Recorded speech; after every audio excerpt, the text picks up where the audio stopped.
The Libertarian Road to Egalitarianism. A recent National Bureau of Economic Research study by Emmanuel Saez and Gabriel Zuckman finds that the top 1% of American families now own roughly the same share of wealth as the bottom 90%.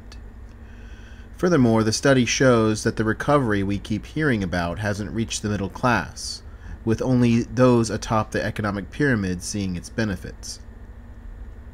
With the narrow sliver of the populace hoarding so much of the country's wealth, policy wonks and academics busy themselves pointing fingers and proffering solutions. Predictably, free markets come under fire as the source of widening inequalities of wealth and income. As exponents of deregulation and free markets, libertarians frequently find ourselves charged with living in a fantasy world, tuning out problems of inequality. We libertarians do it to ourselves. When the subject inevitably comes up, too many of us become palpably uneasy, defensively insisting that inequality just isn't a problem, that what we ought to look at is standard of living or some other metric. Capitalism is great for the poor, we swear it. Libertarians must accept the cold fact that inequality is a very big problem indeed. But we needn't regard inequality as a weak point in our arguments for economic freedom, or as an issue on which we simply cannot win. Existing economic relations are not the product of freedom of exchange or legitimate private property. Libertarians actually hold the high ground on the inequality issue. Liberty and equality, in fact, complement and reinforce one another, the former naturally resulting in the latter.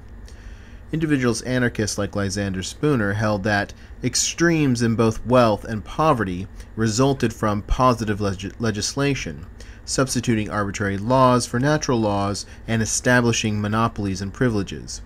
In capitalism, Spooner argued, the owners of capital receive special power in the economy, power having nothing to do with simple freedom of production, exchange, and competition. Considered holistically, state intervention redounds to the benefit of the rich and politically connected, economic elites with special access to those who write and implement the rules we are all forced to live by. These interventions are not perfect, and certainly the country's system of monopoly capitalism is overlaid with a veneer of measures ostensibly intended to protect workers, consumers, and the poor. But no such measure ever comprises the fundamental purpose of state intervention, to dispossess rightful owners, putting the multitudes at the mercy of employers.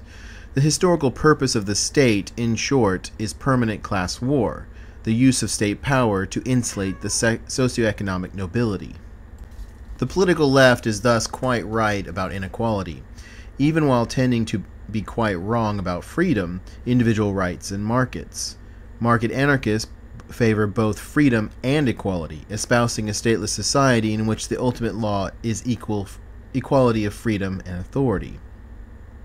Genuine open competition is a dissolving and dispersive force.